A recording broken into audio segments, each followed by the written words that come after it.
Okay, I've got a coffee and a whole load of knitting, so we're good to go.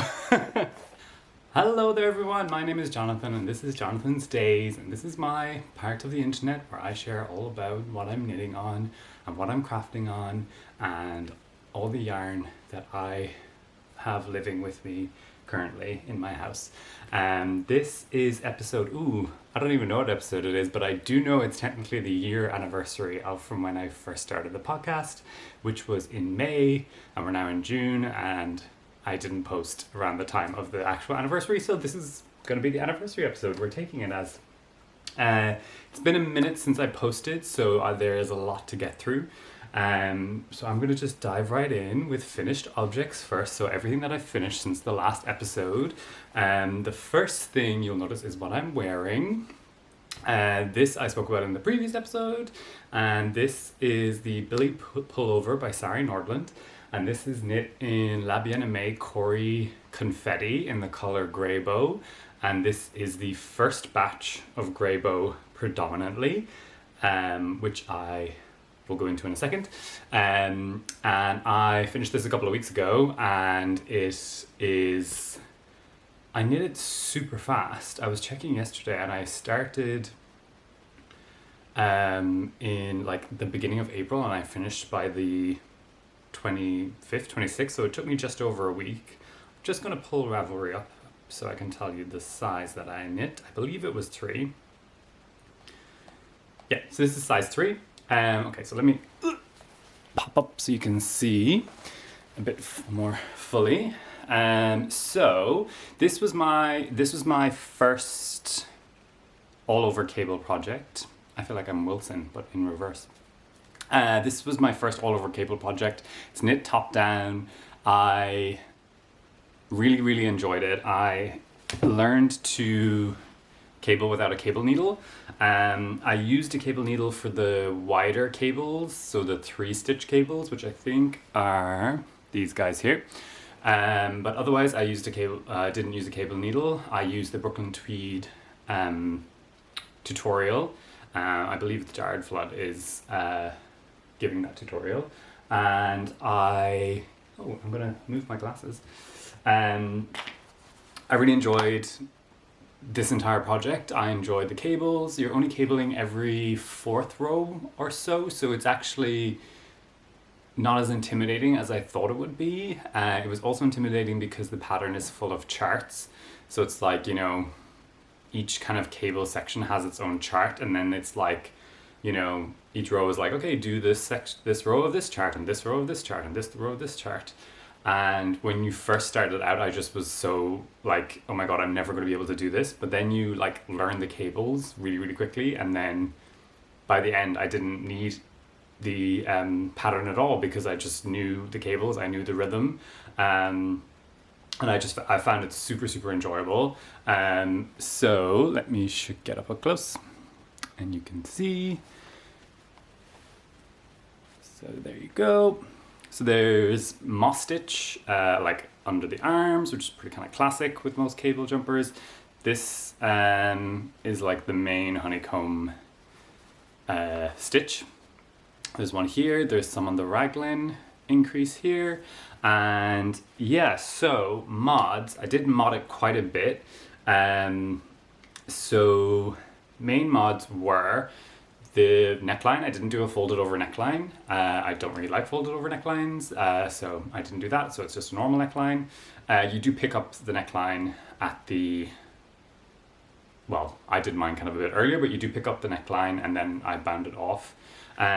I also learned, was it halfway during this project, that I was doing my tubular bind off slightly wrong.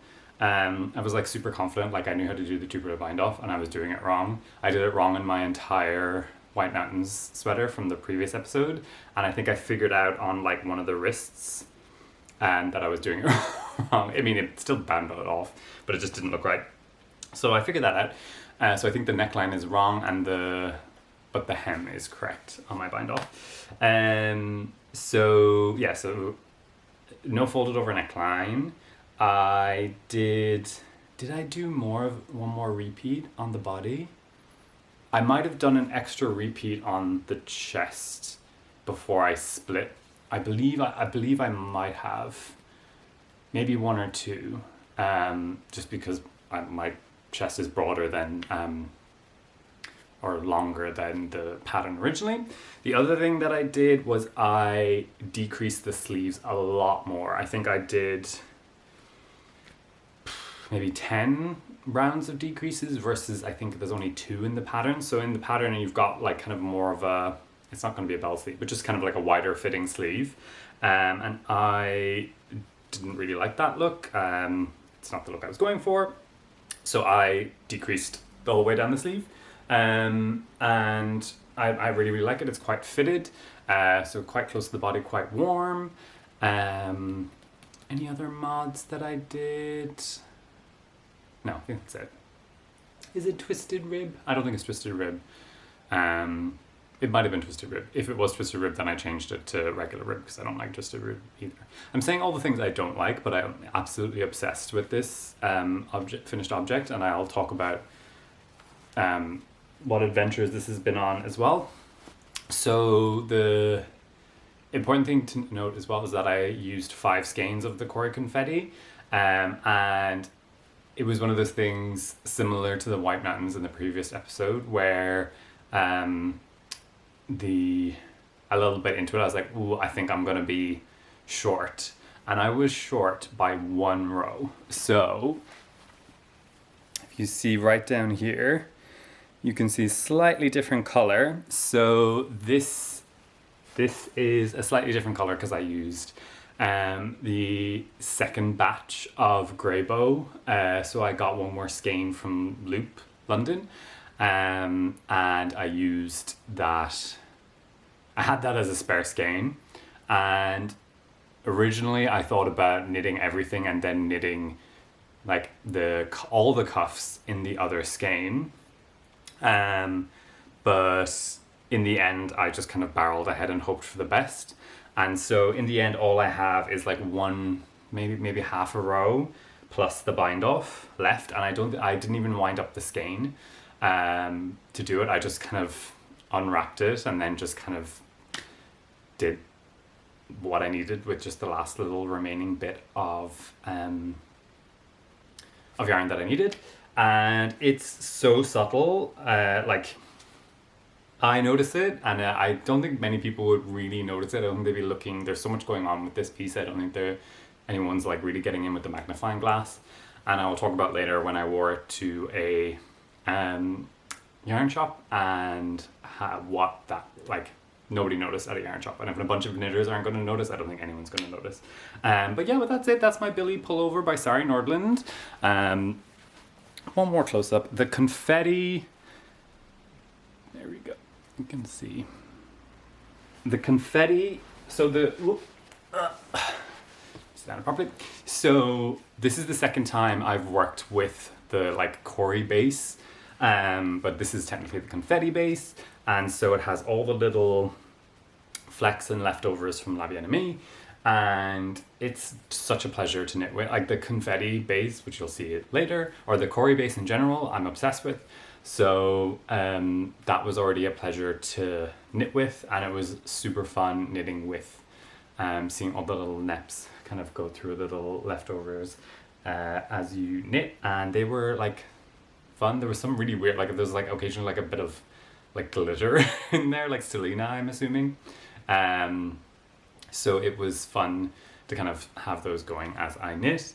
The actual yarn itself, like to me, wears super, super well. Like my other sweater that I've made in the Corrie worsted base is like one of my most worn sweaters, and I love how well it wears. It pills like very, very slightly, and I know that because this is cabled, it will help it not pill as well.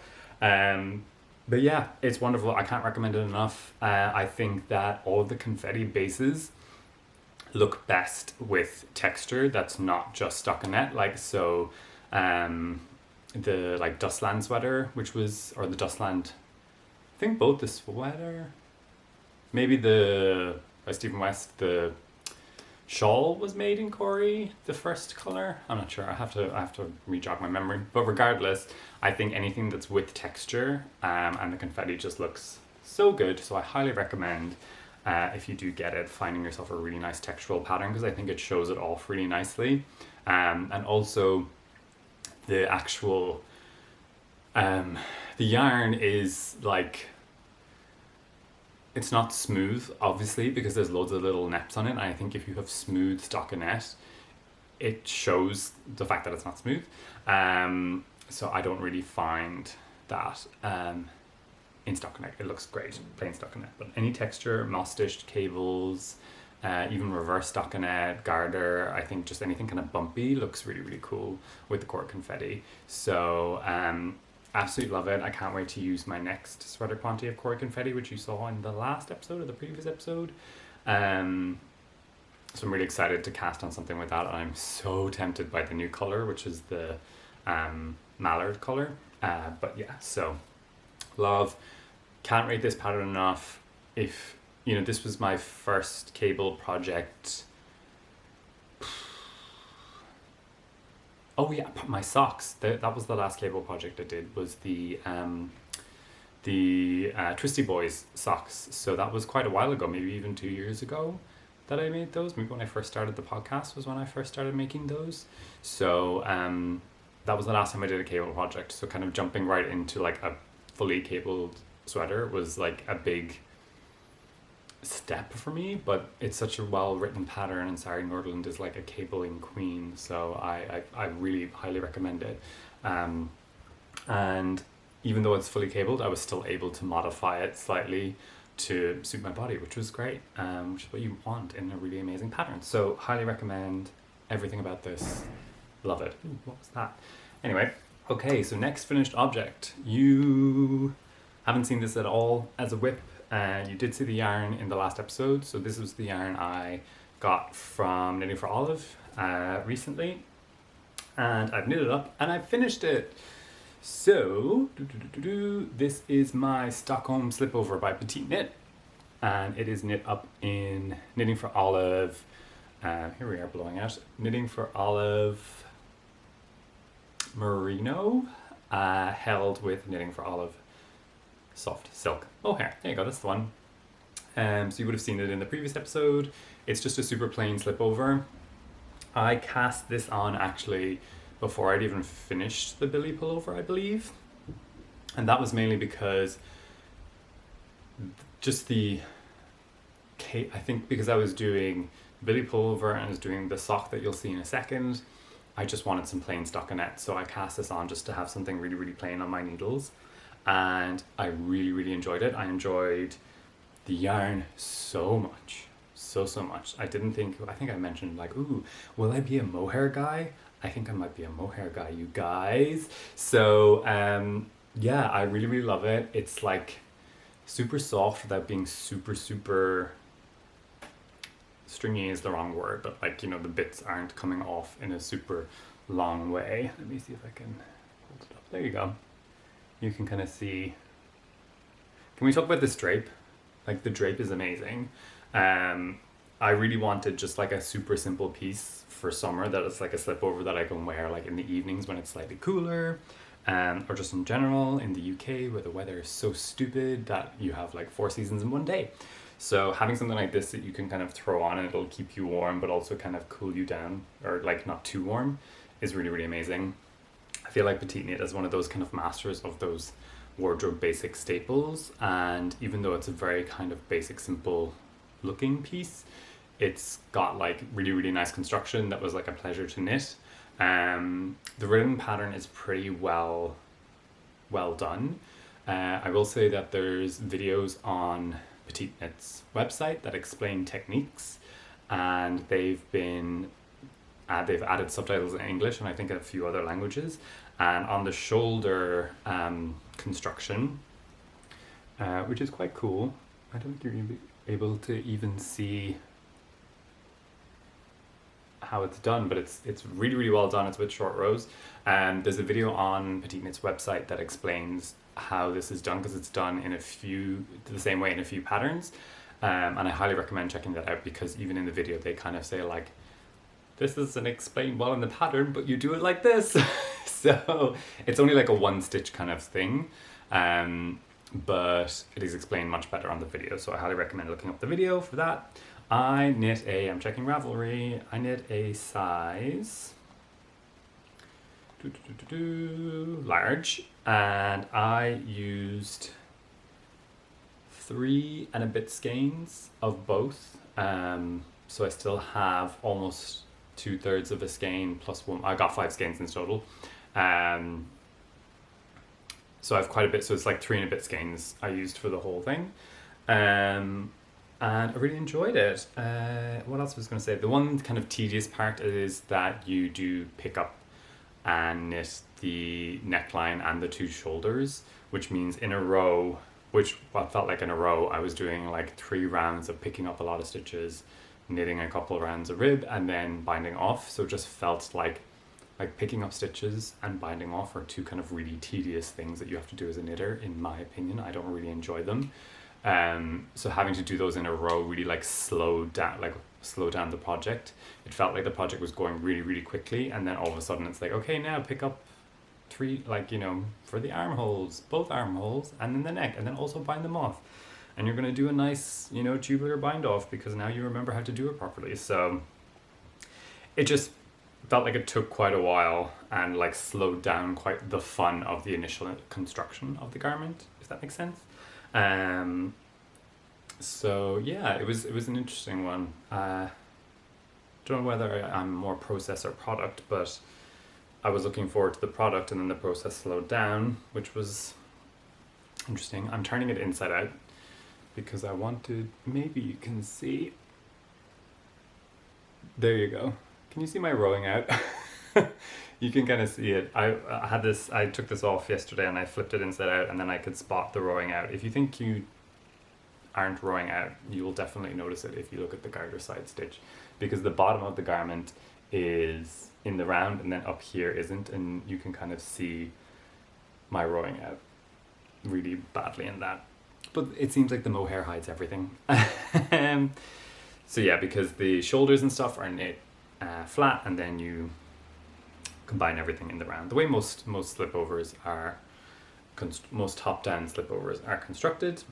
Anything else to say? I think that's about it for this. I really, really enjoyed it. It makes me want to make the Stockholm sweater, but it's one of those things where I'm like, I don't think I need the pattern to do it. I think I could just pick up for the arms and then decrease down. I don't think I need to buy the other pattern for it, because for all intents and purposes this is the same pattern just without sleeves. What else? This color slate gray in both. I think that's all I've got to say about this. I really enjoyed it. I enjoyed working with the mohair. I think there's space in my wardrobe for a mohair sweater.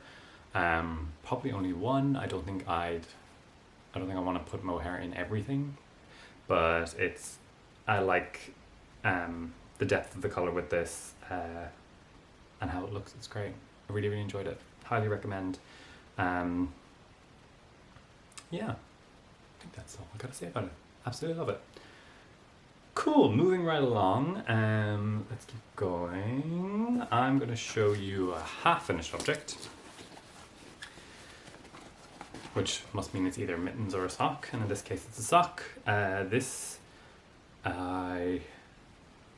looks really weird because it's a ribbed sock. Ooh, do I have a blocker? Oh, I do. Cool, there we go. That looks much nicer, doesn't it? I mean, it looks like something. So this is my DRK Everyday Sock. This is knit up in Garthenor. Oh, Garthenor Snowdonia sock. Yes, in the color. The color is on the screen because I can't remember. Oh, Manx Morit. There we go. I got it. So let me. You can see here the heel, the toe. So this is like a marled yarn. I was in the process of making this halfway through this in the previous episode, and I have stopped working on it because I was sick of doing ribbing. So it felt like I was in a moment where I was doing the cable jumper, this ribbed sock, and something else. But yeah, regardless, it just felt like too much ribbing, and I was just like irritated by the process of it. I wasn't enjoying it, and I kind of wanted my sock knitting project to be like really pleasurable, or just like not something I had to think about. So I've stopped working on these. I will finish them soon, but you'll see in a second that I've moved on to another sock project. But yeah, but I did really enjoy the construction. It's toe up. It's got a Flegel, I believe it's called a Flegel heel, which was pretty enjoyable to make. I did so it's 2x2 rib, and then I did 1x1 rib and did a tubular wind off on the top. And I knitted a little bit longer for my foot because I've noticed, and we'll see in a second, that because I like non-superwash yarns, especially in sock yarns as well, they tend to shrink in length once they felt through wear. So I've knit the foot a bit longer to compensate for that, and they are super like comfy when I've tried them on.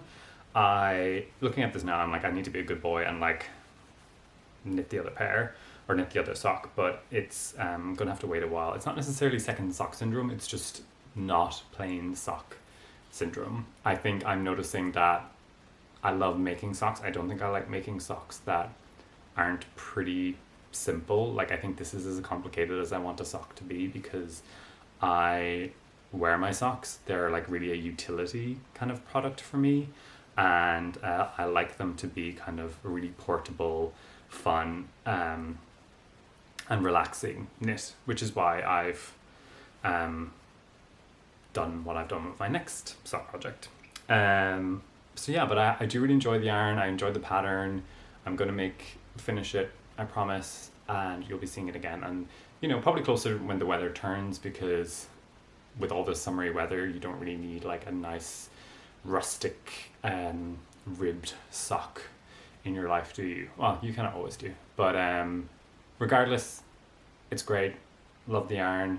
One thing I did do is that I used a short circumference circular needle. I used 2.5 millimeters, and I use a regular magic loop, like a long circular needle, to do the toe cast on, and then I switched, so you like increase for the gusset along here, and I switched to magic loop for the toe, then small circular circumference, and then I switched to the magic loop again for the increases, and then that makes it easier for the toe part here, where you're going, you're working flat essentially, like turning the heel kind of, and I should have just stayed on the small circulars just until that little section, because I think I would have been faster doing the increases on there. Other than that, I think it's a great pattern. Makes a super comfortable sock. There's a reason people love it. I actually got the pattern with the discount because Andrea Mowry was doing the spin it to knit it cal, and it was like, you know, you spin the yarn and then you'd knit a pair of these socks. But anyone can join in. I didn't really join in the cal. I don't really join in cals necessarily. Too much of a free spirit. And a good thing I didn't, because I didn't finish my socks. But yeah, so I got a discount on that. I do highly recommend, if you like Andrea Mowry's patterns, signing up for a newsletter, because that's where she always puts her discounts and her sales. So yeah, but still a pattern that's worth every penny, because I think it's kind of a pattern that I will turn to again and again, because it just makes a really, really comfortable ribbed sock. And I have 2 pairs of ribbed socks that are also knit in Garthenor yarn. A slightly different base, but they're probably my most comfortable and my most worn socks. I am interested to see how the foot feels, because on my other socks I've done the foot, like the bottom of the foot in stockinette. So it'll be interesting to see how this ribbing holds up feeling wise on the bottom of my foot. Not that I have very sensitive feet, so it doesn't matter. But anyway, so that's my DRK Everyday Sock in Garthenor. That's my half finished object, which hopefully will be a fully finished object soon.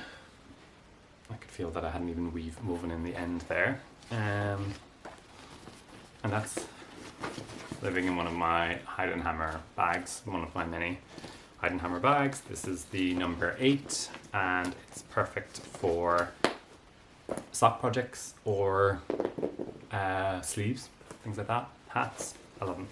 My next, so now we're done with finished objects. That was my 2.5 finished objects, and we're moving on to works in progress now, of which I also have 2. And the first one is in another Heidenhammer number 8 bag, and this one is kind of like a return to the podcast. So this yarn you would have seen before, and I'm gonna look up what it is. Hold on. Oh my god, I got 3 skeins of this. Okay, this is the second time this yarn has been on the podcast, but now it's slightly changed forms. So this is from Olann.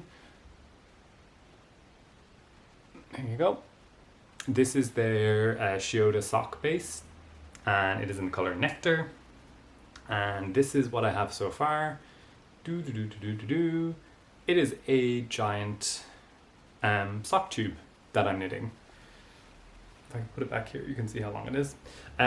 So this was kind of the result of how I was feeling after doing the cable project and the ribbed project. Was that I just really wanted, I think especially with work as well, work's gotten a bit busier, I wanted my kind of lunchtime knitting to be really, really relaxing, and whatever my lunchtime / my like on the go knitting to be plain stockinette. And like I wanted it to be so plain that like there wasn't heels, there wasn't toes, there wasn't anything like that. And I was partly inspired by Mel from the Cozy Cardigans podcast and Big Little Yarn Co.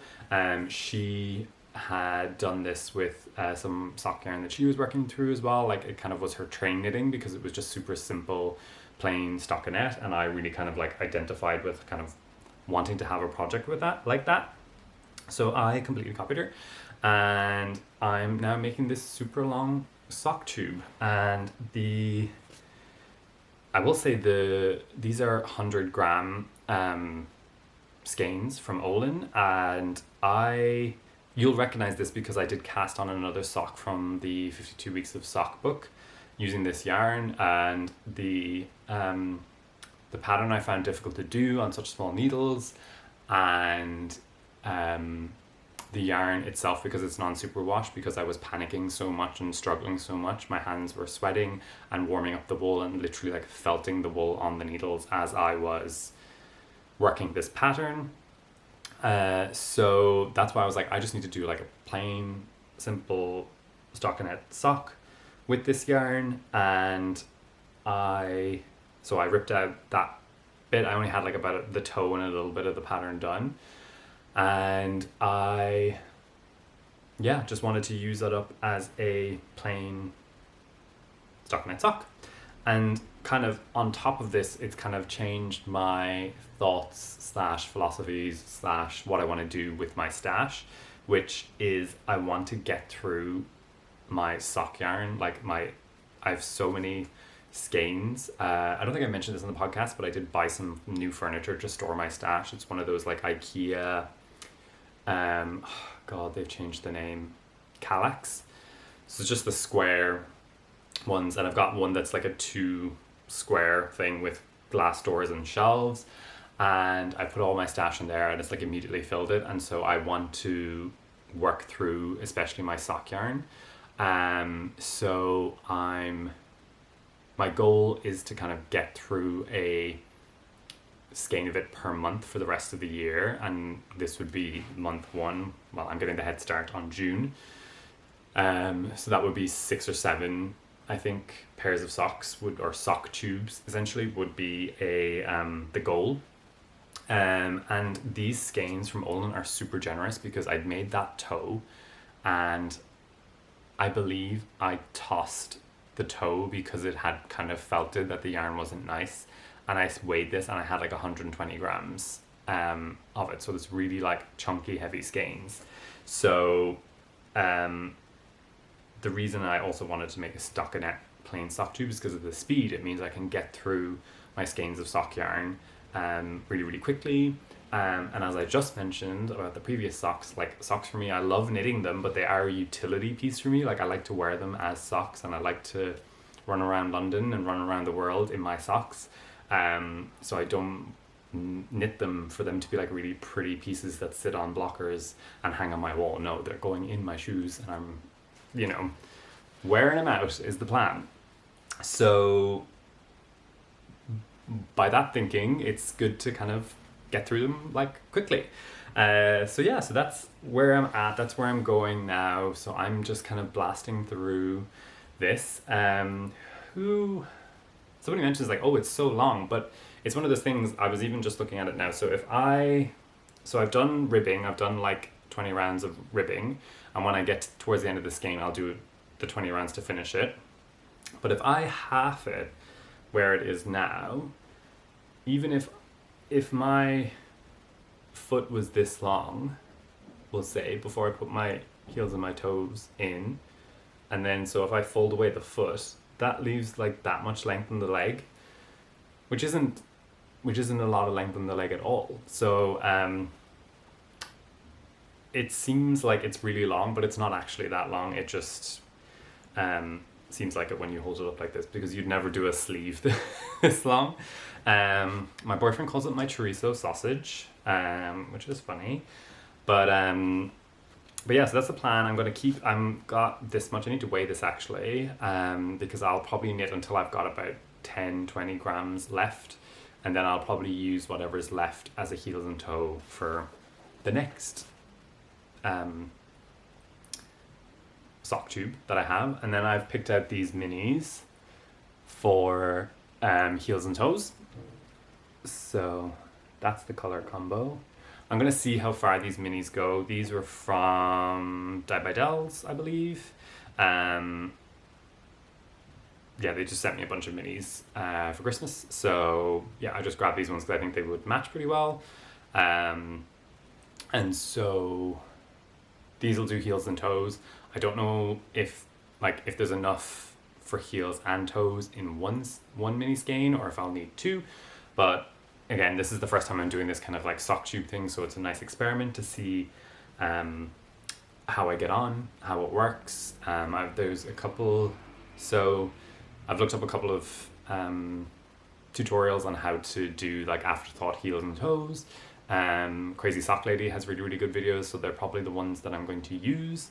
I do know that there's a book out about sock tubes, but I've done afterthought heels before in other socks, so I'm pretty confident that just what the YouTube tutorials and like kind of taking what I know from different patterns, you get little tips from different patterns and then you kind of use them moving on. There's things I've learned from doing afterthought heels and other patterns that I'll put into making this. But otherwise, I've really enjoyed just having like this pure stockinette tube that I can literally just mindlessly work on and kind of have it as a kind of like it's like a comfort blanket piece to have something that's just plain knitting. And this Olann yarn is so soft, it's so nice. It's definitely, I know that it's going to felt because I know that it felted from that previous sock project where my hands were sweating. So the fact that it's making quite a long tube means that I definitely will make the foot a bit longer so that it has space to shrink if it does felt. But regardless, it's so soft. I love the color. I think it's amazing. This is the color Nectar, if I haven't already mentioned that. And yeah, when I bought this, I bought 2 other skeins of sock yarn, which I've seen here. So, and I had sock clubs last year, just tons of sock yarn that I got some for Christmas. So if I can make sock tubes and have that be my like travel project and just bash through them, that would make me really, really happy to kind of get through it all, and then maybe towards the end of the year they can start becoming gifts and things like that. So yeah, that's the plan. It's I've really, really enjoyed it, and the only thing now that I'm kind of trying to figure out is when I'm knitting, this is like super long, so I'm trying to find something to kind of like hold it up as I knit, but then it feels quite heavy, so it becomes a little bit unwieldy, but nothing that I can't handle. So yes, that's my sock tube that has no pattern, but it's just a way for me to try and get through my sock yarn and just knock through socks once a month. So that's the plan. So that's my first work in progress. I've really, really been enjoying that. We'll see if I can like get to the end of the tube by the next episode. It just kind of depends on how much travel I do and how much like hanging out at work and downtime I have to do that. I went to Rome a couple of weeks ago with my family, so that was the only project I took because it's perfect to have something small, especially in hot weather, to work on. So I was working on it on the plane mostly, and yeah. And quick side note is that Rome was lovely. I came across one knitting shop, but it was like really, really small, and it also sold underwear, so it was like an underwear / yarn shop, and it didn't look very appealing, and it was quite small, and I wasn't wearing any knitwear, so I didn't want to go in. So yeah, I don't think Rome is a big knitting city. Maybe it is. Somebody prove me wrong, tell me I'm wrong, but yeah, go eat pasta, pizza, and enjoy all the history in the city. I don't think it's a big knitter city, but yeah, so that's my sock tube. And yeah, so then we're going to move on to my final work in progress, and this is also one that you've seen none of it, and yet I'm like nearly finished it, so sorry that you haven't seen it more like in its like different stages. I don't think I've even been sharing it that much on Instagram, but I have been enjoying it immensely. It's knit out of 2 yarns, which you would have seen in previous episodes. I think it was 2 episodes ago. They're both by Spincycle, and here you go. So, this is Spincycle Wilder in the color light grey, and this is Spincycle Nocturne in the color Moonshine. So this is like purples, teals, blues, and browns. It's kind of the makeup of this. And then this Wilder is kind of like, it's quite spongy. It's like a light, and this only comes in 2 colors, light grey and dark grey. And I got this a couple of weeks back. And I don't think I even had any intentions or any ideas of patterns to make with it. And I also didn't buy enough. I don't think I bought enough for a sweater out of it. Anyway, regardless, I had to place an order for more when I finally landed on a project to make with it. And where are we? That's the back. This is it.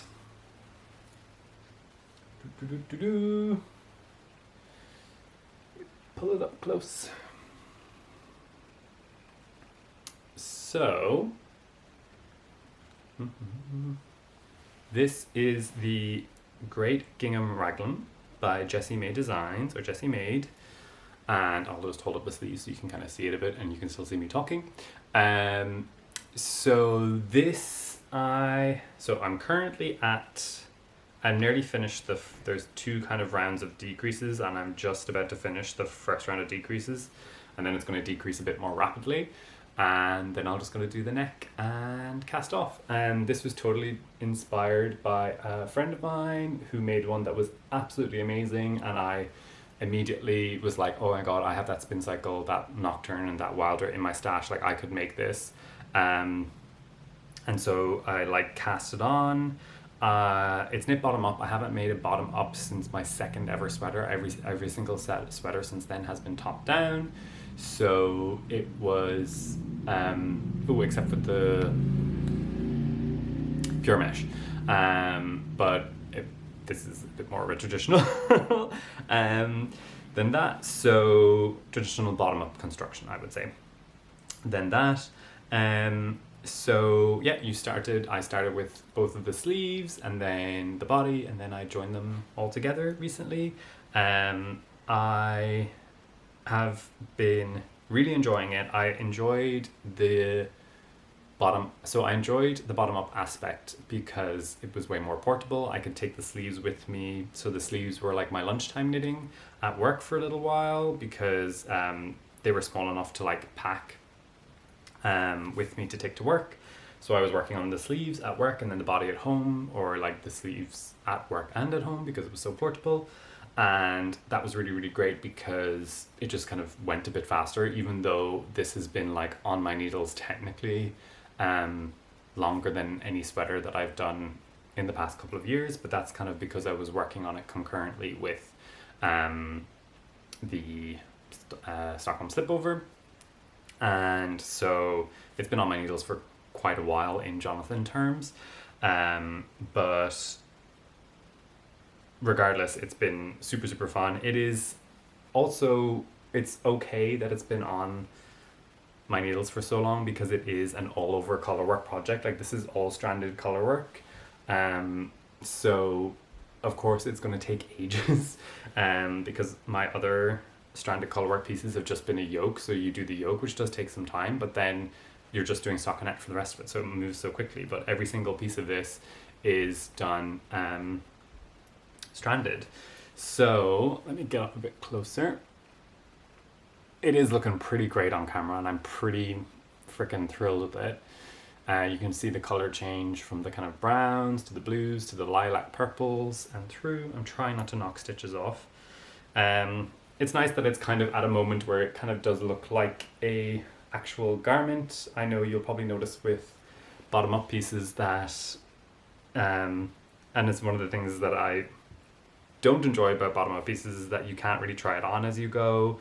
I tried this on yesterday before I'd done a bunch of decreases. Kind of, it's like a strange kind of thing, and I took it off like a skirt. Like I took it off down my body. So I tried it on like awkwardly, and I'm like, oh, I think it is fitting. But you know, we won't find out until it's actually done. It is so mods. So I did quite a few mods, I would say, and the pattern is pretty much written in a way that you can modify. Like even the decrease section, it's written so that like they're like, oh, if you have more broader shoulders, like do the decreases like this or like that. So it doesn't discourage it at all, which is great. So mods wise, in the actual pattern, the cuff is smaller and then you increase quite rapidly. There it gives it more of a balloon sleeve, balloon sleeve. And I don't like that look, so I cast on like more stitches so that it's less of a like, and with a big increase. And the other thing is I didn't do twisted rib, as I mentioned before. I don't like twisted rib, so I didn't do twisted rib. And so the sleeves for me are more straight from cuff to the actual body. There's no increases or decreases in the sleeves, and they're just done straight. So once you get to like after the cuffs, that's how wide your sleeves are going to be the whole way up, which is fine. So the same thing for the body. I didn't do twisted rib, and then when I do the neckline I won't do twisted rib either.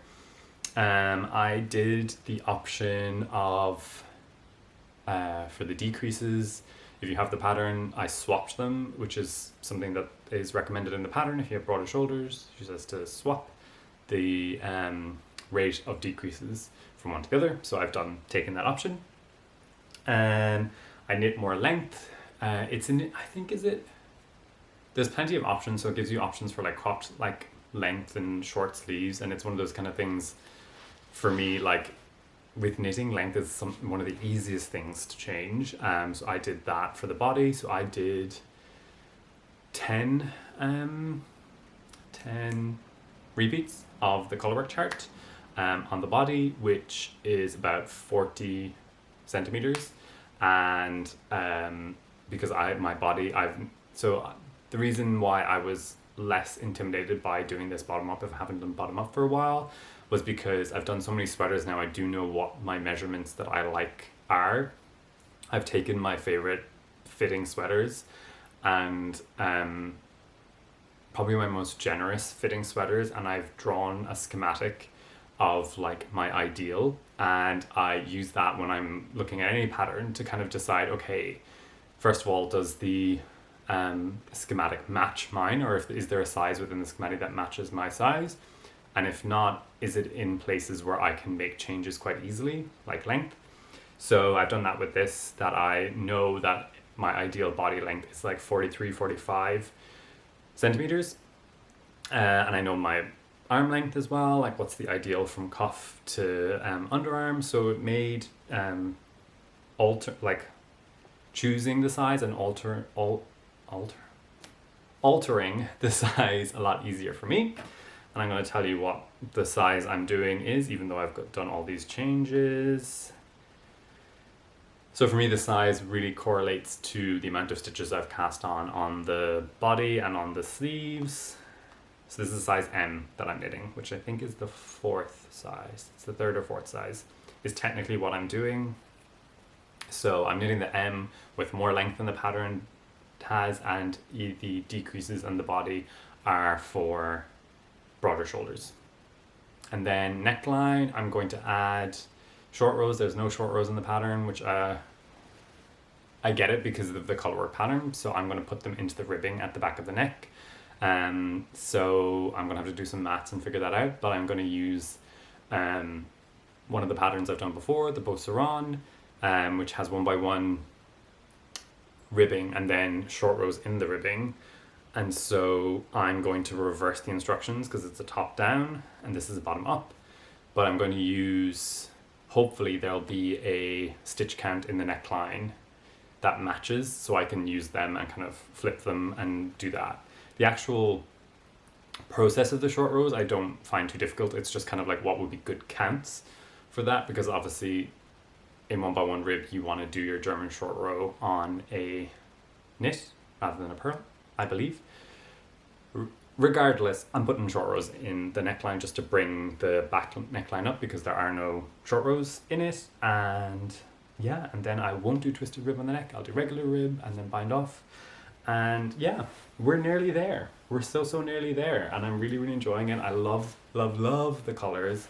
I think they're going to look good on me. I'm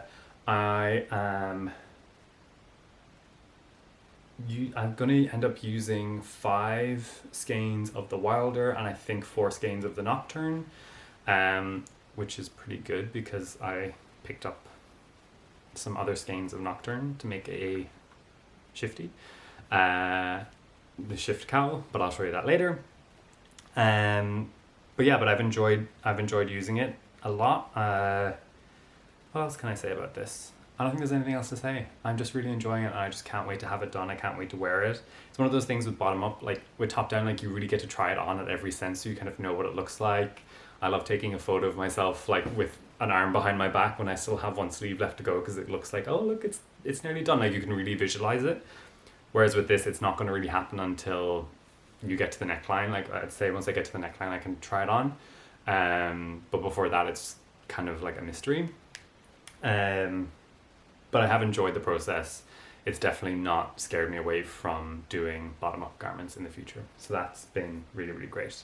And yeah, that's that. That's the Gr8 Gingham Raglan. Gr8 Gingham Raglan by Jessie May Designs.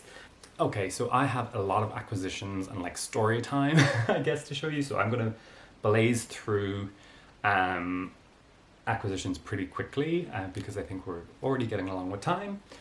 But yeah, so I will show you, just because I just mentioned it, so when I ordered extra Spincycle for the Gr8 Gingham, I ended up getting a couple more skeins of Nocturne as well because I've always wanted to make a shift cowl.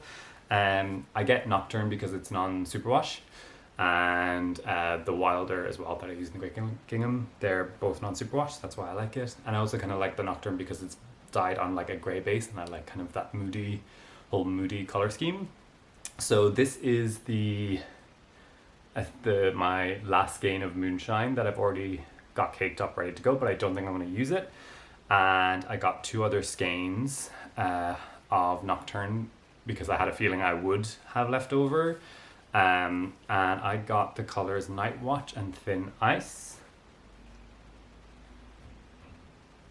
So Night Watch is on the bottom, Thin Ice is on the top. There we go, it's a bit better. And so this will be the shifty, or the shift cowl, blowing out a bit so you can see the color a little bit better. That will be the shift. I think for me, I've always liked shift cowls or shifties or anything like that where they've got kind of one color in common, and I think this does pretty well. I also like the Thin Ice because it's essentially the Castaway color, which I've knit with twice, on the Nocturne base. So it's lots of oranges and blues, which I really, really like. So yeah, so that's 2 skeins I got. I said I was going to go quickly, and I'm going really, really slowly. So yeah, got those. Super excited. That's definitely something for more of when the weather changes towards the end of the year. But I also think it's nice to have a really fun, colourful, easy project in your back pocket for if your kind of knitting mojo goes, because my knitting mojo went last year, and having something really colourful and simple to knit on is what pulled me out of it. So that's kind of what I have this for, because I have something that I know that I'll really enjoy and won't have to think about too much. So next is 2 acquisitions from Olann. As you know, I've just mentioned the Olann that I am making the sock on, and I got 2 things from Olann. They were ordered separately. One was a pre-order, and one was a part of their 5-year anniversary sale. So I'll start with that. And this is what I got in the 5-year anniversary. That's the thing. So this was one of their mystery sock sets, and this is the color Brummus, Brumous, and it's in the Shiota sock base as well. So it's the same base as the Nectar that I'm knitting with. And so it came with a 100 gram, or probably more, to be honest. It's probably closer to 120 grams.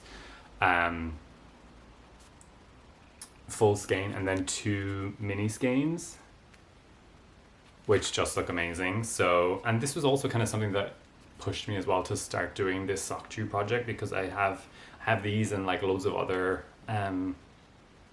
sock sets that I want to use. I want to use them. So this one came, which was beautiful and amazing, and it's my first kind of speckly hand dyed one from Olann, and I love this pink with the brown. Very different for me, so I was happy to get that because it's kind of pushing me out of my comfort zone a little bit. And yeah, it was one of those kind of mystery moments that worked out really well. The other thing I got from them, I was waiting for a while. So this was so I'm wearing Corrie Confetti, which you know is the like recycling the leftover bits from Aimée dyeing. They use those leftover bits and spin them with the Corrie worsted base to make Corrie Confetti. I also have the metamorphic base from Spincycle a couple of episodes ago, which again is similar. It's like a recycled mill ends and leftover bits from the mill to create a new yarn.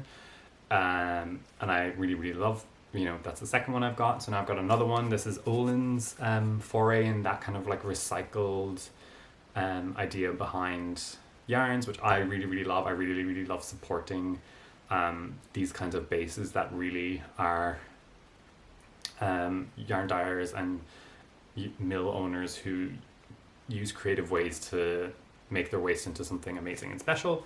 And so this is from Olann. This is their Croí base, so it's CROI Fada, which means heart. On the label it says core, CO Fada or, but I'm pretty sure it is Croí. And this is Cúig, which means number 5 in Irish. I'm Irish in case you didn't know, so if you want to check your South Ireland pronunciation of your yarn from Olann, please let me know and I can help you out. So this is Cúig, and I pre-ordered this in February, I think, and it's a very different color for me. I think it is a bit close to my skin tone, but so I might put it with something else when I do knit it up. But it's really stunning, and I got a sweater's quantity of this, so I have five skeins of this.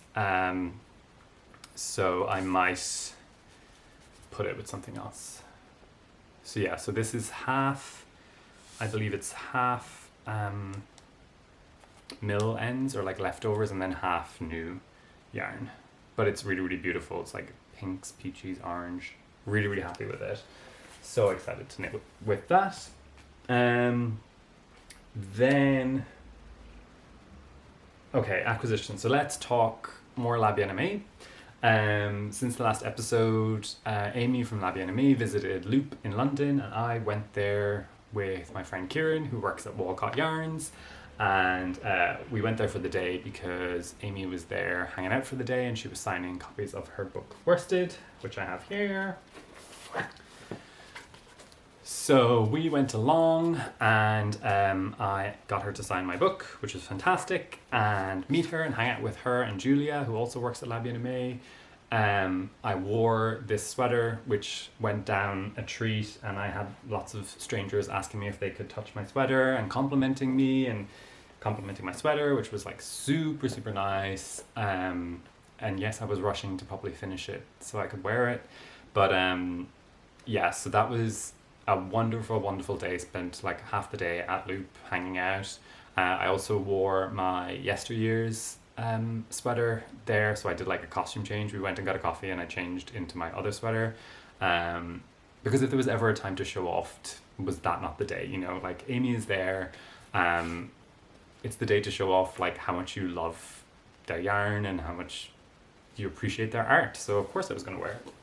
So it was a really, really great day, and Sylvia Watts Cherry was there as well, hanging out for the day, and so I got to meet her and chat to her for a little bit, and so I also got her to sign my book. So she signed her design in the book, so she has 2 designs, which is the Amino Sweater, and then she has the Amino Cowl as well. So I did pick up a few skeins of Corrie to make the, there we go, that's the Amino Sweater, and she's also wearing the cowl. That's my little signature, so cute. So thank you, Sylvia, if you ever see this, for signing it. And so the Amino Cowl is designed to use the leftovers from making the Amino Sweater. So I got 2 more skeins of Corrie Confetti to use up my leftovers from my yesteryears. So originally I got 2, or picked out 2, but then I couldn't decide between a third, so I got 3 skeins. So these are the 3 skeins. Let me do this way so it's more of a gradient.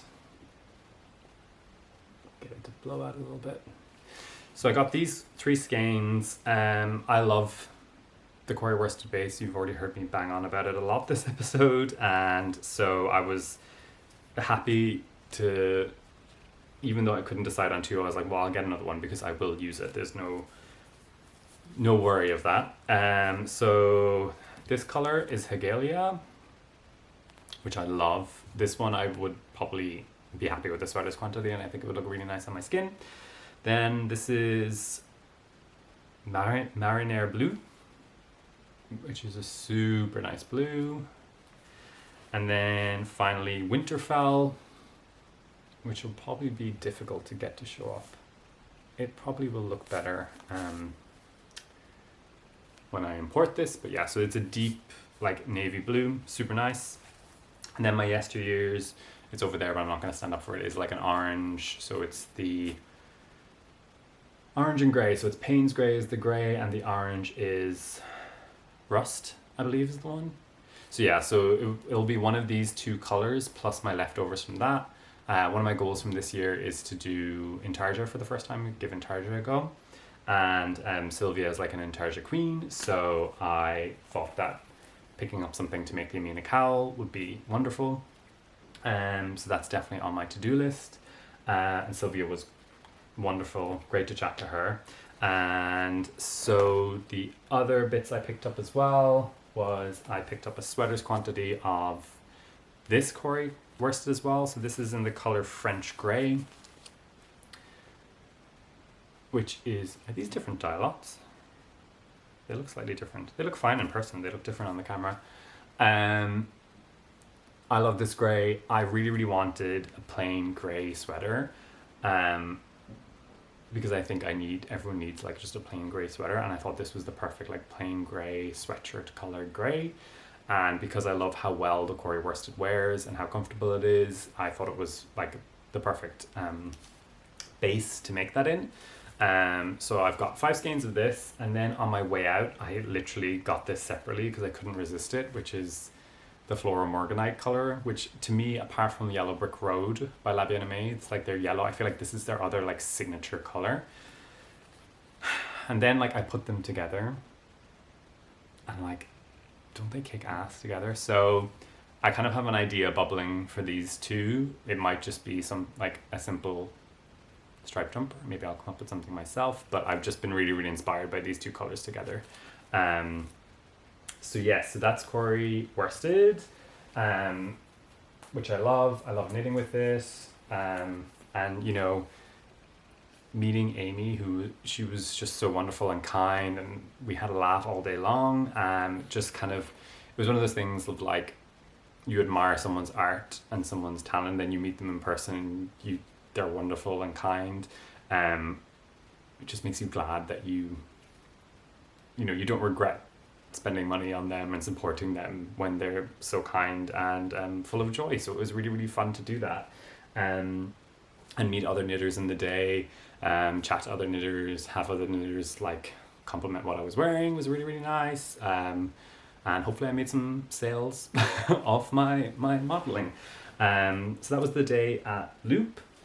I've some books to share. I've lots of books and magazines to share. I'll start with this, which is not a book. So this is something else I got recently. Ta-da! So this is the, oh my god, it has a name. So this is by Magpie Fibers. This is their needle roll. This I heard about first through Andrea Mowry's videos. So this is it all out. So it's got like a zip pocket here where I keep my cords, and then it's got holes. So it's got 2 sets of pockets essentially for needle tips, interchangeable needle tips. And why I really liked it is because I found that I have like long needle tips and then I have the shorter needle tips, and it's very hard to find a needle case that fits both. And then there's more pockets back here. And my boyfriend will attest to the amount of swearing and aggression that I have had with my needles, organizing my needles, sorting my needles. The case I have, which is from, so these are Addy clicks. There you go. These are Addy clicks, which I love, but the cases that they come with just aren't, like, so often the cases are only big enough for one of each size, and I'm using, like, I'm knitting multiple projects at once, I'm using multiple sizes, so I have multiples of different sizes in different lengths as well, and different materials. So so this has enough to fit everything, and it has enough to fit 2 sets. So if I have like 3.75s, if you remember I had a saga with getting 3.75s, so I have multiples of those now, and it can fit. So here you'll see I've got like 4 or 2 sets of this size, which would be so this is 3.5, this is 3.75. So I have 2 sets fit in that hole, and like 2 sets can fit up there as well. This was stupid expensive. This was so expensive. I wouldn't even look at the price unless you're kind of have disposable income to spend on this. but I kind of let myself get so angry about my needle storage and so irritated about it that I just kind of had to stop moaning and getting frustrated with it and just find a solution. And this was the best solution that I could find. It is really, really well made. This is the peacock colorway, which is a lot more green than I thought it would be. I thought it would be closer to a teal, but it's still really, really nice. Easy to spot. It folds over like that and then folds like this, and then has a thing and keeps everything together. I absolutely love it. You can only get it on Magpie Fiber's website, and I initially got it, it's only pre-order, and so I pre-ordered it thinking that it would take months and months and months, but I think it only took about 3 weeks or so. And I absolutely love it. To me, it's worth every penny. It's so well made, and it's just made my knitting life a lot better, because I find, you know, you're reaching for needles or in those moments of either like stress or panic because you've done something wrong and you need to change something, or it's like when you're about to start cast on and you want to keep that like really exciting feeling of casting on, and when you can't find the right needle size, it's super frustrating. So having everything organized like this has just really like cheered me up. It's super, super nice. I'm like really, really happy with it. If you are really struggling and you have the spare cash to treat yourself, I would definitely recommend this.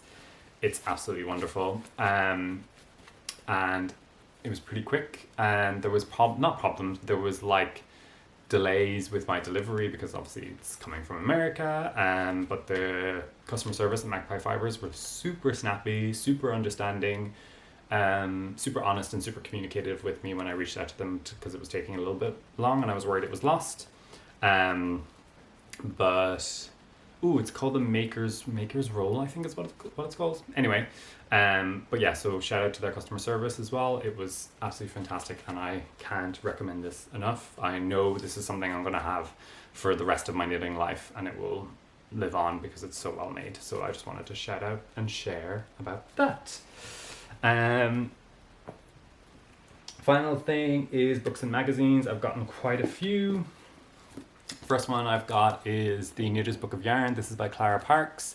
Clara Parks is one of my favorite authors. I'm going to just say it. I've read all of her books like 2 times over each. I love reading them. I love the way she writes. I love her storytelling, and I love what she writes about, because she's writing about the knitting and fiber world in a really impassioned way. I also really recommend her podcast. I think I've probably recommended it before. It's called it's the Wool Channel, and Voices in Wool is the name of the podcast, and I highly recommend that if you enjoy listening about the world of wool and yarn and all that goes into it. So this book is the Knitter's Book of Yarn. There's also the Knitter's Book of Wool, but I got this one as a treat, and I've been reading this at night before I go to bed, and it's I'm learning a lot about different yarns, how they're made up and all that. I highly recommend Clara Parks, not just this book, but all of Clara Parks' books. They're all wonderful. And the next thing I'm going to show off is not recent, but I got this from, so this is the Sandnes Garn. This is their pattern book. This is from 2008, so this is 14 years old. Wow. And the reason I got this, well, I got this from No Frills Knitting, which is in Bristol. It's a pretty new yarn store in Bristol. I haven't ordered anything from them yet. I'm going to pretty soon. But on Instagram, they were clearing out, and they were making space for just making space in general. And they showed this, which is just a pattern book from Sandnes Garn. But this pattern here, some lovely viewer, if you're watching, hello, some lovely viewer recommended this pattern in they recommended the pattern that was in this pattern book, and it's not available like to buy because it's kind of old. So it has this pattern for the ribbed sweater, and then it also has a pattern here which is Mr. Casual, and it's just a simple raglan sweater, and I think it's kind of always handy. There's a Mr. Casual slipover. So it was nice to have a couple of patterns that, like simple men's patterns, if not to use myself, but to use for gifts as well, and to help with potentially designing in the future, or just like numbers. That was really handy, so I bought that off Instagram. And then this is also, so you need to follow No Frills Knitting as well, because they have come up, they posted this on their Instagram, and you can get this from their website. So I threw this in with my order, and this is a flow chart for gauge. So basically it's like, need some help with my swatch. I've knit a number of stitches and rows in the gauge section of the pattern. What's next? And then it goes like on a flow chart. It goes, did you wash and block it? And it says yes, yes, but, yes, no. And basically it's a flow chart to figure out like what to do if your gauge is wrong. So did you wash and block it? Yes, but it came out too big. It says decrease your needle size by this and knit another swatch. And so it keeps, you know, it's like a flow chart to like figuring out your gauge. And a lot of it is like stuff I kind of already knew, but I just thought it was a really, really cool, interesting, fun way of like swatching and like learning about swatching and picking swatching. So I added that in. So go follow No Frills Knitting as well, especially if you're based in the UK. I think they are wonderful and have great stock in their store. So then finally, last two magazines, I'm going to talk about them super quickly and just pull out what patterns I'm going to knit from both of them. So this is Lina magazine. This is the summer 2022 issue, which is issue 14. It's really, really great. It's got an interview with Alex Bird. I don't have your book yet, Alex. I'm going to order it very, very soon, I promise. But the pattern I want to make from it is this one. This is the Confetti. This is by Sylvia Watts Cherry, who I met at Loop. It's really, really cool. It's made out of Westwall Tandem, I believe. And I am going to Amsterdam in August. So when I go in August, I'm going to pick up the yarn for the Confetti and make the Confetti. But Lina, you know I love Lina. I've knit a bunch of stuff from their magazines before, so I'll always get this one. And then new pom-pom literally came through the door like about an hour ago. Whoop. This is their 10th anniversary issue, so it's got the double cover. They've also increased the size of the magazine. So this is it compared to Lina. It's like just a little bit smaller than Lina, but it's definitely bigger than it used to be. And pattern wise, it's either gonna be, where is it? God, this is the Jonathan Flicking Through Magazines podcast, isn't it? Here it is. The Grocery Girls were talking about this in their latest episode as well. It's knit sideways, and I think that's a really fun construction, so that would be fun to try. Or the other one is the cover one, which is by Sylvia Watts Cherry again, and it's the Paragon. I think it's more of an advanced intarsia piece, so I'd have to work my way up to that.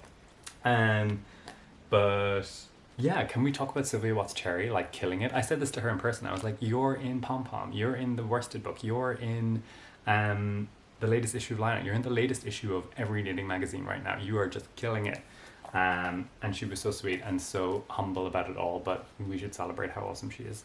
And I can't wait to knit some of her patterns. So I've got like 2, if not 3 in my queue from Sylvia Watts Cherry, but regardless, both the latest issues of Lina and Pom Pom are absolutely wonderful. So highly recommend those.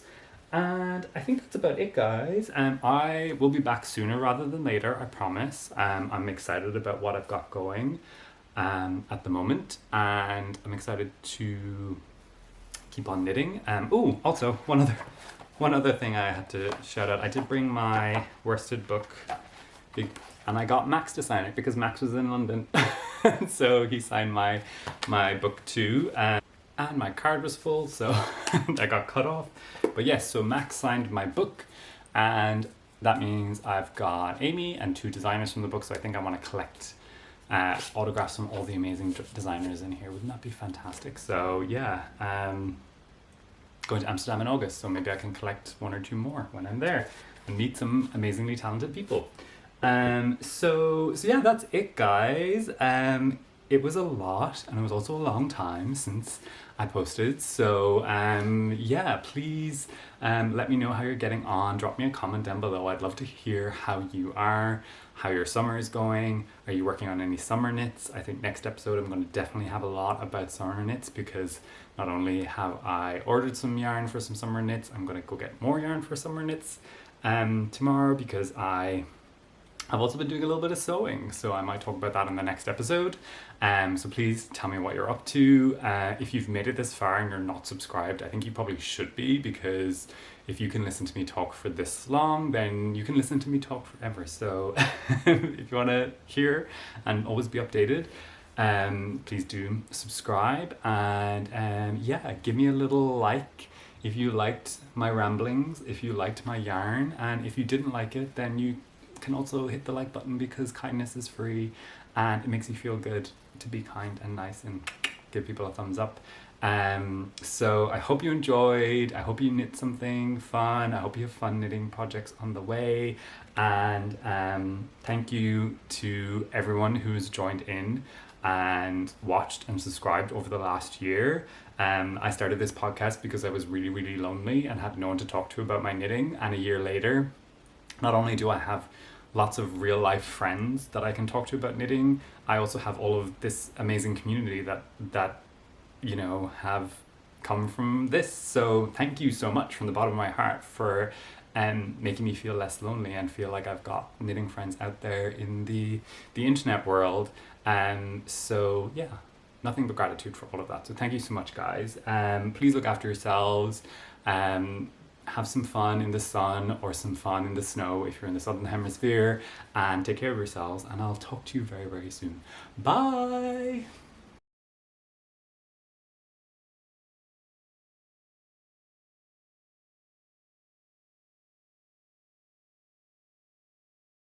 Take a sip. Okay, we're filming. Amazing.